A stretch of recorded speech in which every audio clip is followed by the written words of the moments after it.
পানী ব্যৱস্থাটো ফাৰ্মখনত বেছি গুৰুত্ব দিব লাগিব।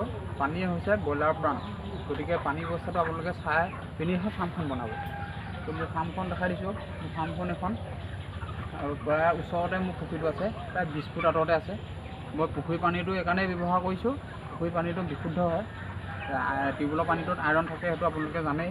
গতিকে পুখুৰী পানীটো খুৱাইছোঁ, আৰু পুখুৰী পানীটো খোৱালে ব্ৰইলাৰে মানে সোনকালে ডাঙৰ হ'ব, কাৰণ কেলৈ বিশুদ্ধ পানী। গতিকে পুখুৰী পানীটো মই এনেকৈ মটৰে টানিছোঁ। এইটো মটৰ মই 1 HP মটৰ এটা লৈছোঁ, ওচৰৰ পৰা টানো যিহেতু। আপোনালোকে নিজৰ সুবিধা অনুযায়ী মটৰ লৈ ল'ব। যদি দূৰত হয় তেতিয়া অকণমান 1.5 HP মান ল'ব। আৰু টেংকি মই 2টা লৈছোঁ, 300 লিটাৰ। দুটা টেংকি এইকাৰণে লৈছোঁ, পানীত 600 লিটাৰ মোৰ ধৰে। 2টা টেংকি মোৰ নিজে সুবিধা হয়, মানে মই চফা কৰিবলৈ। 2টা টেংকি মই ধুনীয়াকৈ ঢাকি পাওঁ তললৈকে, ধুনীয়াকৈ চফা কৰিবলৈ সুবিধা হয়, সেইকাৰণে 2টা টেংকি লৈছোঁ। আৰু এডাল ষ্টেণ্ড বনাই লৈছোঁ বাঁহেৰে।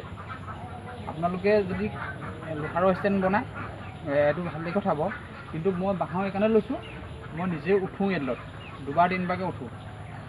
টেংকিকেইটা পৰিষ্কাৰ কৰিবলৈ উঠোঁ, আৰু কেতিয়াবা ইয়াত দৰৱ চৰব মিলাবৰ কাৰণে উঠোঁ। গতিকে মোৰ সুবিধা হোৱাকৈ মই নিজে বনাই লৈছোঁ।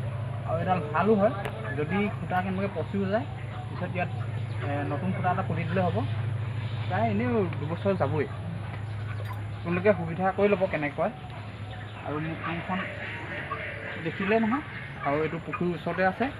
পাৰিলে পুখুৰীটো আপোনালোকে হাঁহ নচৰা কৰি দিব, এনেকৈ বেৰা দি দিব। মই বেৰা দি দিছোঁ। হাঁহ চৰিলে কি হয়, হাঁহৰ বস্তুবোৰ পৰিলে এইটো হয়তো বেমাৰো হ'ব পাৰে ব্ৰইলাৰ খালে। গতিকে এনেধৰণে মই বেৰি দিছোঁ। এনেকুৱাখিনি ব্যৱস্থা কৰি ল'লে ভাল। যিমানে যতন ল'ব সিমানে বেছি ভাল। তো আপোনালোকে ভিডিঅ'টো কেনেকৈ পালে জনাব।